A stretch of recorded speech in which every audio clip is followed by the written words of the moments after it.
நம்ம எந்த குழம்பு வச்சாலும் மிளகாய் இல்லாமல் குழம்பே வைக்க முடியாது அப்படிங்கிற ஒரு நிலமை ஆயிடுச்சு. ஆனால் உண்மையிலே அந்த மிளகாய் அப்படிங்கிறது நம்ம நாட்டை சேர்ந்ததே கிடையாது. தென் அமெரிக்காவிலேருந்து டூரிஸ்ட் விசாவில் வந்த ஒரு கெஸ்ட்டு க்ரீன் கார்டு வாங்கி நம்ம ஊர்லேயே செட்டில் ஆனது தான் இந்த மிளகாய். மிளகாய் யூஸ் பண்ணுறது தப்பு இல்லை, ஆனால் இந்த மிளகாவை விதையோடு யூஸ் பண்ணால் என்னென்ன பிரச்சனை வரும் அப்படின்னு நான் சொல்கிறேன். அதுக்கப்புறம் நீங்கள் அதை யூஸ் பண்ணலாமா வேண்டாமான்னு முடிவு பண்ணிக்கோங்க. இந்த மிளகாய் விதை நம்ம வயிற்றுக்குள்ளே போய் ஒரு விதமான அமிலத்தை வெளிவிடுறனால நமக்கு வயிற்றெரிச்சல், ஜீரண கோளாறு, அல்சர்னு சொல்லப்படுற குடல் புண், இப்படி வயிறு சம்மந்தப்பட்ட பல பிரச்சனைகளை உண்டாக்கும். இது நம்ம உடல் சூட்டை அளவுக்கு மீறி அதிகப்படுத்தும். அந்த சூட்டை சமன்படுத்துறதுக்காக நம்ம உடம்புல இருந்து நிறைய எனர்ஜி வீணாக போகும். இதனால தான் மிளகாய் உயிர் சக்தியை உறிஞ்சும்னு பெரியவங்க சொல்கிறாங்க.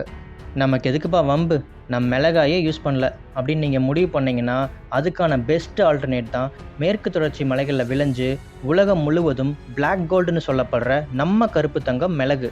ஏன் அதை கருப்பு தங்கம்னு சொல்கிறாங்கன்னா, அந்த காலத்திலேயே பல நாடுகள்லேருந்து எடைக்கு எடை தங்கம் வச்சு நம்ம நாட்டில் இருக்க மிளகை வாங்கிட்டு போனாங்க.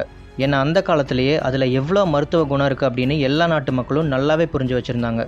ஏன் நம்ம கூட இந்த மிளகை காரத்துக்காக மட்டுமே பயன்படுத்தாமல் சளி, இருமல் போன்ற பிரச்சனைகளை குணப்படுத்துறதுக்கும் ஜீரண சக்தி அதிகப்படுத்துறதுக்கும் பயன்படுத்திட்டு வந்தோம். இந்த மிளகுல விஷத்தை முறிக்கக்கூடிய தன்மை அப்படிங்கிறது ரொம்பவே அதிகமாக இருக்குது. அதனால தான் 10 மிளகு இருந்தால் பகைவன் வீட்டில் கூட சாப்பிட்லான்னு ஒரு பழமொழி இருக்குது. என்னதான் நான் மிளகை பெஸ்ட்டுன்னு சொன்னாலும் மிளகோட விலை அப்படிங்கிறது மிளகாயோட விலையை விட 15லேருந்து 20 மடங்கு அதிகம். அண்ட் எல்லா இடத்துலையும் மிளகை மட்டுமே நம்ம பயன்படுத்த முடியாது. சில நேரங்களில் மிளகாயை பயன்படுத்தியே ஆகணும் அப்படிங்கிற கட்டாயம் வந்ததுன்னா 3 மிளகாய் போட வேண்டிய இடத்துல 4 மிளகாய் கூட போடுங்க. ஆனால் 4 மிளகாயும் விதையை நீக்கிட்டு போடுங்க.